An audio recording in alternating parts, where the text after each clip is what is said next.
안녕하세요. 오늘은 보내주신 자료들 좀 보면서요. 우리 몸속에 숨어있는 일꾼이죠. 바로 산화질소, NO에 대해서 좀 집중적으로 파헤쳐볼까 합니다. 네, 안녕하세요. 산화질소. 참 중요하면서도 흥미로운 주제죠. 맞아요. 이게 어떻게 만들어지는지, 또 우리 몸에서 왜 그렇게 중요한 역할을 하는지, 그리고 특히 나이가 들면서 어떤 변화가 생기는지 그 핵심만 좀 쏙쏙 뽑아서 이야기 나눠볼게요. 네, 좋습니다. 이번 시간을 통해서 산화질소가 생성되는 그 두 가지 주요 경로를 확실히 이해하고 또 노화에 따라서 왜 그 수치가 줄어드는지, 그게 우리 건강이랑 무슨 상관이 있는지 이걸 좀 명확하게 알아보는 게 목표입니다. 네, 정확합니다. 근데 시작부터 이거 정말 흥미로운 사실이 있더라고요.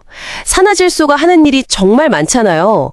혈관을 넓히는 것부터 면역 조절, 신경 전달까지. 네, 아주 다양한 생체 신호 전달을 핵심적인 역할을 하죠. 그래서 그런지 이 기능으로 1998년에 노벨 생리학상까지 받았다고 하니까 야, 정말 작지만 대단한 분자 같아요. 맞습니다. 정말 그렇죠. 자, 그럼 본격적으로 들어가서 첫 번째 생성 경로, 우리 몸 안의 공장부터 한번 살펴볼까요? 네, 좋습니다.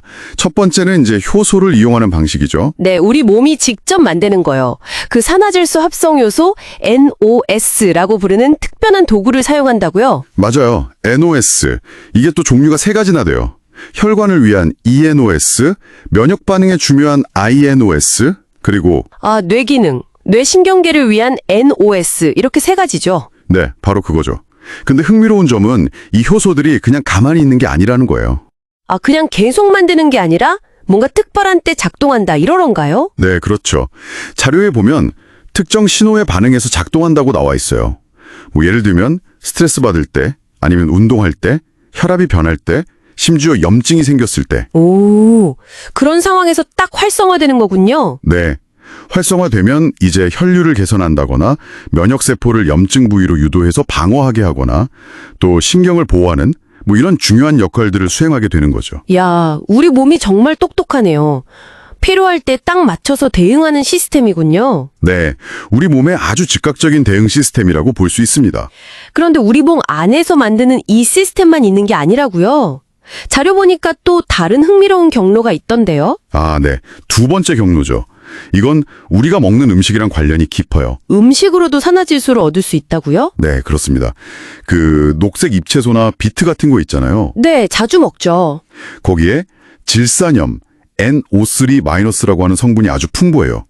이걸 우리가 섭취하면 입안에 있는 박테리아랑 또 위산 같은 산성 환경에 도움을 받아서 뭔가 과정을 거치는군요. 네, 그게 아질산염, NO2-로 먼저 바뀌고 최종적으로 산화질소, NO로 전환되는 거죠. 와, 정말 신기하네요. 그럼 우리가 뭘 먹느냐가 산화질소 수치에 직접 영향을 준다는 거잖아요. 그렇죠. 이 식이성 경로가 아까 말씀드린 효소 경로를 보완해주는 역할을 해요. 그래서 체내 산화질소 수치를 유지하는 데 도움을 주고 특히 혈압을 좀 낮추거나 혈액순환을 개선하는 효과가 있죠. 그러니까 효소 능력도 중요하지만 식단 관리도 정말 필수적이겠네요. 네, 아주 중요합니다. 두 경로가 같이 잘 돌아가야 하는 거죠. 그런데 여기서 이제 좀 안타까운 이야기가 나오는데요. 자료를 보니까 40대가 넘어가면서부터 이 효소를 통한 산화질소 생산 능력이 눈에 띄게 감소하기 시작한다고요. 네, 맞습니다. 그게 문제입니다.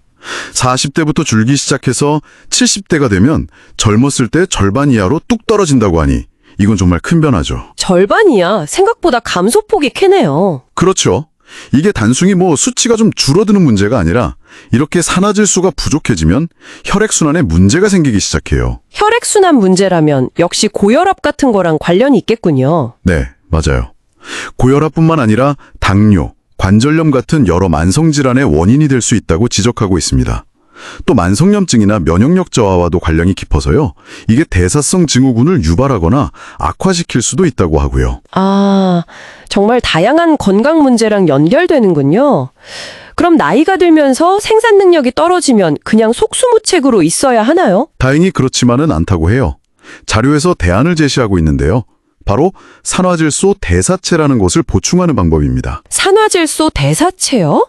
그건 뭔가요? 이건 이제 체내 효소 능력에 의존하지 않고 몸 안에서 직접 작용할 수 있는 형태라고 보시면 돼요.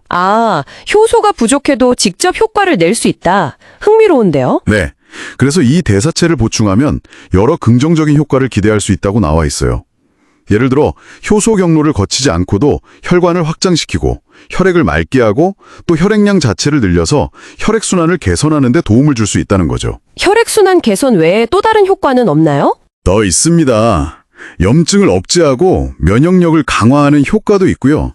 손상된 조직의 재생을 돕고 심지어 노화 방지에도 기여할 수 있다고 언급되고 있어요.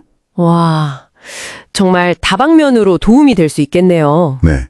그리고 이게 비교적 안정적으로 흡수되고 또 장기간 복용했을 때 부작용 우려가 적다는 점도 장점으로 꼽히고 있습니다. 자, 그럼 오늘 내용을 한번 정리해 볼까요?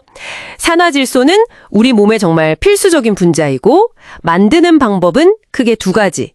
몸의 효소를 이용하거나 음식을 통해 섭취하거나. 네, 맞습니다.